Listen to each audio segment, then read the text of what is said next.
episode of Anxiety in Historical Places. Today, if I turn the camera around, ta-da, behind me, you can see Sidbury Hill, and this was a recommendation. I'm just going to do a massive shout out to Carl Murray, who is one of my YouTube subscribers, and he basically told me about this place and said I should go and check it out and feature it in my video. So I'm here. It's an awesome place. That mountain behind, as you see behind, well, mountain, hill, actually hill, is a Neolithic hill built in the Iron Age. I'm currently in Wiltshire, and this is a part of Avebury, which is a National Heritage Site. So dotted around kind of this area is actually stones and sort of very much a lot of historical sites in this sort of one area.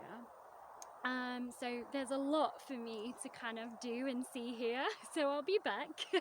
But this is just one of them, and this was built, so there used to be obviously an Iron Age village, be like on this bit here, and they used to use that as like a defense. So it was a man-made hill for defense, basically, and you know, it's now protected, and it's now, because it's made out of materials and chalk and things, it's now kind of seen as a bit of a place to protect. And obviously because it's man-made as well, you don't want it to erode or anything like that. So yeah, it's a pretty cool site.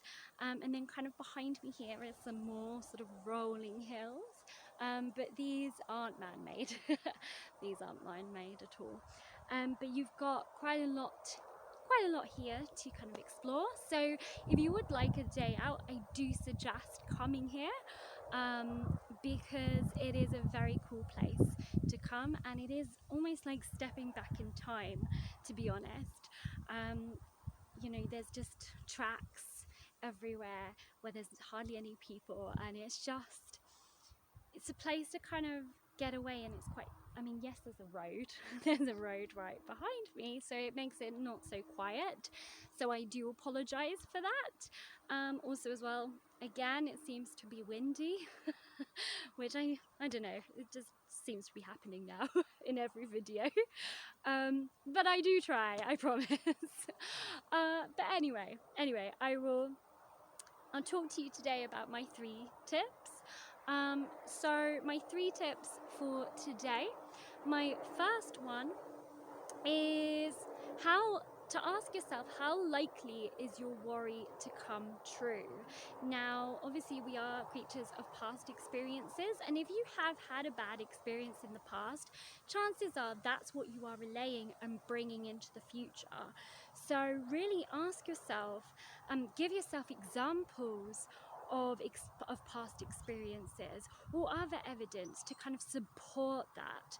Because again, the other thing you don't want to start doing is feeling like you're going nuts for being worried about something, because chances are there is a legitimate reason. It's just what we need to get you to do is bring yourself back into the now, which brings me on to my second one, which is now, using the acronym NOW. And it's almost like asking yourself, like noticing what is going on with your body right now to keep yourself in the present moment, and then observe what you are doing. So either you are sitting or you're standing or you're doing something. Really focus on what that is that you're doing.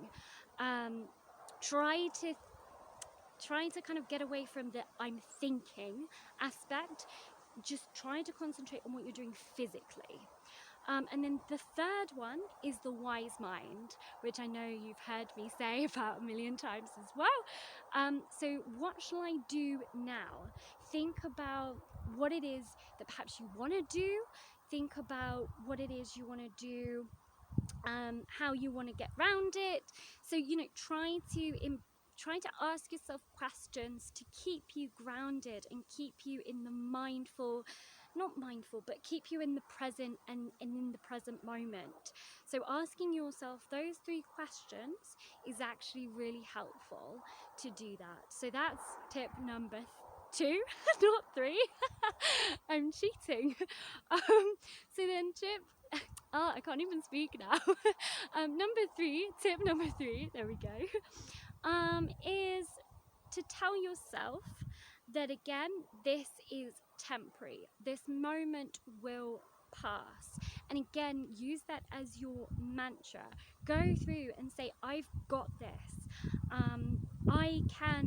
I've done it before, I can do it again.